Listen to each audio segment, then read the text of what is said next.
Hello students. Good morning, good evening. कैसे हैं आप लोग? उम्मीद है अच्छे होंगे जहाँ भी होंगे। So students, I will discuss the topic adjoint of matrix class 12 maths. ठीक है, क्लास 12 मैथ है और मैट्रिक्स टॉपिक को स्टडी किया जा रहा है। तो फर्स्ट डिफाइन डिफिनीशन, यानी सबसे पहले हम क्या करते हैं, एडजॉइंट मैट्रिक्स का डिफिनीशन देते हैं। फिर उसके बाद उसका एग्जाम्पल, फिर उसके बाद उसका क्वेश्चंस और कुछ उससे इम्पोर्टेंट रूल, और उस पर शॉर्टकट माध्यम से कैसे उसको सॉल्व किया जाए फॉर कंपटीशन लेवल। ठीक है, so come to point. Adjoint of matrix क्या है, कैसे डिफिनीशन किया है? देखिए, let A equal to A I J, ये मैट्रिक्स एक सिंबल फॉर्म है।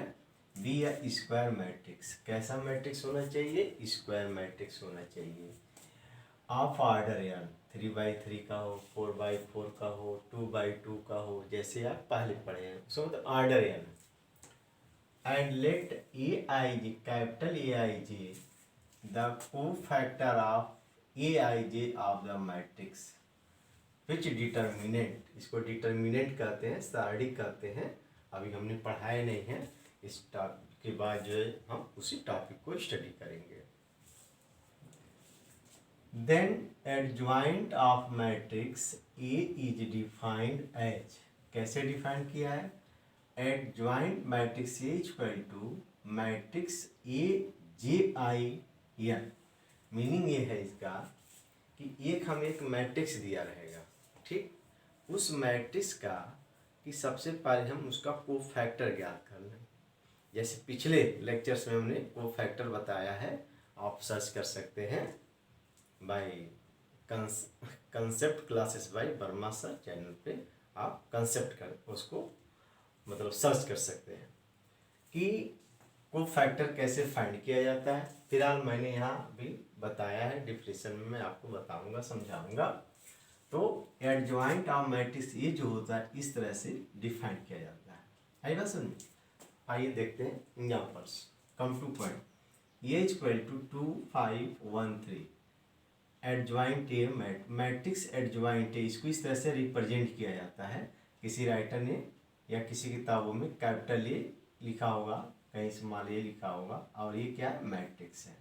ठीक, तो सबसे पहले क्या है, इस मैट्रिक्स को हम डिटर्मिनेंट बना देते हैं। डिटर्मिनेंट ये हमने वैल्यू फाइंड कर लिया है, फिलहाल यहाँ वैल्यू की जरूरत नहीं है, तो यहाँ से है कोफैक्टर ऑफ ए इज, देखो A11, A12, A22, A21, जो कि 2x2 ऑर्डर का, इसको कहेंगे A11, इसको कहेंगे A12, इसको कहेंगे 21, इसको कहेंगे A22 कहेंगे। ठीक है, तो इस तरह से अगर हम पहला को जैसे पहले पढ़े हैं A11, यानी पहला पॉइंट ये आपका छिप जाएगा और इधर से H निकल आएगा, यानी आपका मतलब ऐसे रहा।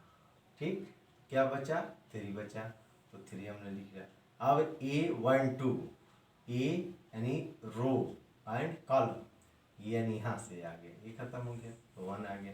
अब देखो माइनस प्लस में क्या, पहले प्लस होता है उसके बाद माइनस होता है। ठीक है, और क्या यहाँ पर जो एक आर्डर है 2 और 1 को जोड़ा जाता है, यहाँ पर इस तरह से लिखा जाता है। लिखने का कंसेप्ट ऐसे है, -1 पावर, ये जो आपका यहाँ पर 2 और 1 है इसको ऐड किया जाता है। 2 और 1 कितना हो गया? -1 पावर 3 इक्वल टू -1 हो जाएगा। इस बेस पर इसको लिखा गया है माइनस और plus. So student, this value हो गया। इसी तरह से अब हम क्या करते हैं, 2 1 पर आ जाओ। 2 1 दूसरी रो पहला कॉलम, क्या बचेगा? 5 आया। ठीक है, -5 हो जाएगा, 2 और 3 माइनस हो जाएगा। अब फिर यहाँ पर 2 2 पर आ जाओ, ये कट गया तो देखो 2 आ गया। ठीक, तो अब जब ये मिल गया कोफैक्टर, तो इसको लिखे एडजॉइंट ए। अब जैसे लिखे हैं A11 A12 3 -1 ऐसे लिखिए, फिर -5 2 -5 2 लिखिए। अब इसका ट्रांसपोज कर दो, ट्रांसपोज जानते हो, रो को कॉलम, कॉलम को रो बना देना। तो इसको हमने इसको ऐसे जो था ऐसे बना दिया, या इस तरह से बना दिया, ये आपका या आंसर हो गया। तो जो मैट्रिक्स मैंने लिया था कि मैट्रिक्स ए इक्वल टू इतना, adjoint matrix A equal to इतना आंसर। तो ये हमारा मैट्रिक्स क्या 2x2 ऑर्डर में था।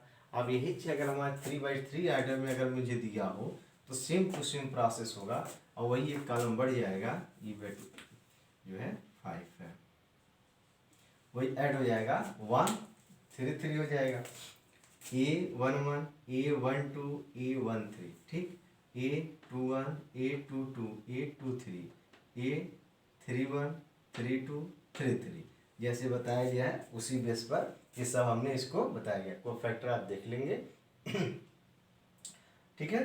तो स्टूडेंट हमने इस मैट्रिक्स का को फैक्टर हमने सबका यहाँ ऐड किया, पता किया और यहाँ पर जो इस चीज़ को यहाँ पर लिखा एडजॉइंट मैट्रिक्स जो है इस तरह से लिखा और इसको ट्रांसपोज करके ये बना दिया। तो adjoint of matrix equal to ये आपको मिला, ठीक है। तो 3 नंबर 2 नंबर कभी 3 नंबर में आता है, कभी 2 मार्क्स से, ठीक, थोड़ा और ऐड कर देगा तो 5 मार्क हो जाएगा। तो इस तरह से अगर कोई मैट्रिक्स से है तो उसका एडजॉइंट मैट्रिक्स कैसे पता करते हैं इस तरह से। तो इस इम्पॉर्टेंट चीज़ क्या है, को फैक्टर फाइंड करना, ठीक है स्टूडेंट्स। को फैक्टर आप पता कर लोगे और जो भी आएगा सीक्वेंसली का उसका ट्रांसपोज कर दोगे एंड दैट आंसर हो जाएगा, वही आपका आंसर है। बहुत सिंपल प्रोसेस है, बस क्या होना चाहिए, प्रैक्टिस होनी चाहिए। तो आगे देखो मैंने एक रूल लिखा है, if A is square matrix of order n then matrix A into adjoint matrix, इन दोनों की जो वैल्यू होगी इनका ऑर्डर चेंज कर दिया गया, ध्यान दो, इसका ऑर्डर इसके साथ मल्टीप्लाई कर दिया और ये दोनों वैल्यू है mod A into I an identity matrix के इक्वल हो जाता है। आई बात समझ में। तो इसको हम एक क्वेश्चन के अकॉर्डिंग सॉल्व करते हैं, देखते हैं क्या है, बहुत ही इंपॉर्टेंट चीज़ है। मैट्रिक्स ए इक्वल टू इतना है तो ए इंटू एडजॉइंट मैट्रिक्स आपको फाइंड करना है, ठीक है। तो पहला काम क्या है, जो हमारे 5 मार्क या 4 मार्क या 3 मार्क्स में है उनको कैसे हम डिसाइड करते हैं। देखो तो ये जो क्वेश्चन है हमने इसको यहाँ पर पता कर लिया, कैसे पता कर लिया, देखो हमने इसका एडजॉइंट मैट्रिक्स हमने पता कर लिया पहले से, लेकिन आपको जो है जैसे क्वेश्चन ये लगा हुआ है अरे बात समझ में, इसी तरह से आपको सॉल्व करना है, प्रैक्टिस करना है। प्रैक्टिस करने के बाद देखो ये चीज़ मिलता है कि नहीं, श्योर मिलेगा। इस मैट्रिक्स का एडजॉइंट मैट्रिक्स से मिला, ठीक, कम समय में हम ज़्यादा चीज़ को देना चाहते हैं क्योंकि यही चीज़ सेम टू सेम यहाँ पर आ रहा है, बस न्यूमेरिकल वैल्यू चेंज है। अब हमें क्या करना है, अब एडजॉइंट मैट्रिक्स को मैट्रिक्स ए से मल्टीप्लाई करना है, यही तो हमें क्वेश्चन पूछ रहा है, ए इंटू एडजॉइंट मैट्रिक्स से। तो ए इंटू तो ए क्या है, मैट्रिक्स है जो हमें क्वेश्चन में दिया हुआ है, इंटू ये मैट्रिक्स जो हमने कैलकुलेट किया है, ठीक। अब इन दोनों का आपस में मल्टीप्लाई किया जाए तो 2 मैट्रिक्स का मल्टीप्लिकेशन जैसे आप पढ़े हो वही रूल लगाकर ये आगे को सॉल्व करना, ठीक है। इसको सॉल्व करना तो ये वैल्यू आएगी, आई बस। तो यही हमारा क्या हो जाएगा, आंसर हो जाएगा, ठीक। अब इसको सॉल्व करने में, इसकी वैल्यू पता करने में हो सकता है कि 10 मिनट का समय लग जाए, बहुत फास्ट कैलकुलेशन हो सकता है 7 मिनट का समय लग जाए, हो सकता है 15 मिनट का समय लग जाए, ठीक है। एक कम से कम लगेगा तो 5 मिनट से एबव भी लगेगा। तो इस चीज़ को हम चाहते हैं 1 मिनट में सॉल्व करना या 1.5 मिनट के अंदर अंदर सॉल्व करना। तो उसके लिए एक कंसेप्ट बना है, इस रूल को देखो, ए एडजॉइंट मैट्रिक्स से इक्वल, जो ऑर्डर चेंज कर दिया था यहाँ पर देखो ध्यान से, ये जो वैल्यू है इम्पॉर्टेंट चीज़ है, ठीक है बेटा। ये जो लिखा है mod A into I N, mod A क्या है, जो मैट्रिक्स है उसका मॉड पता किया है, ठीक है। और आई माने आइडेंटिटी, जैसे मैंने यहाँ इसका यूज किया, देखो ए अथवा करके लगाया, A dot adjoint A equal to mod A into ए।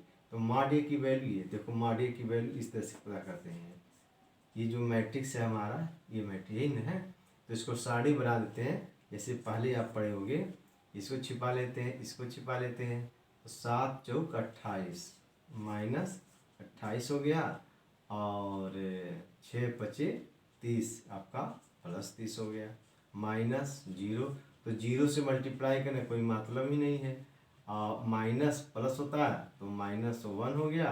अब यहाँ इसको काट दो, इसको काट दो, 6 × 18 हो गया, -18 और -0 हो गया बेटा।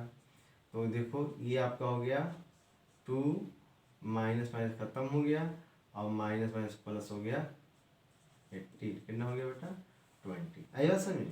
तो हमने माड ये पता कर लिया, तो माड ए इक्वल टू 20 हो गया। आई माने आइडेंटिटी, जिस मैट्रिक्स का आर्डर होगा उसी आर्डर की एक हम आइडेंटिटी मैट्रिक्स लिखेंगे यहाँ, क्योंकि आर्डर हमारा 3/3 का है तो 3/3 का इसको आर्डर ऐसे बना लेंगे। अब इसको इससे मल्टीप्लाई कर देंगे तो 20 हो गया, ये 0 0 हो गया, भाई 0 से मल्टीप्लाई कर तो 0 ही मिलेगा, ठीक है। 0 20 0 0 0 20। आई बात समझ। कितना से मिलेगा 1 मिनट लगभग जितना फास्ट कर दो 1 मिनट में अंदर ही सॉल्व हो जाएगा। तो जो हम एक पेज का क्वेश्चन था जिसका कैलकुलेशन 10 मिनट में लगा रहे थे, इस आइडेंटिटी का यूज कर दे तो हम 1 मिनट में सॉल्व कर सकते हैं, ठीक है। तो so student, this type question solve very very important for board examination, board का एग्जाम भी है इस समय, तो उसके हिसाब से ये इंपॉर्टेंट क्वेश्चन भी है। और ऑब्जेक्टिव टाइप में क्वेश्चन अगर दिया है तो कैसे लगा सकते हैं, सिंपल प्रोसेस लगा सकते हैं, ठीक है। अगर प्रॉपर्टी याद है तो आप 1 मिनट के अंदर लगा दोगे, अदरवाइज आपको 10 मिनट का समय या 5 मिनट का समय लग सकता है। So thanks.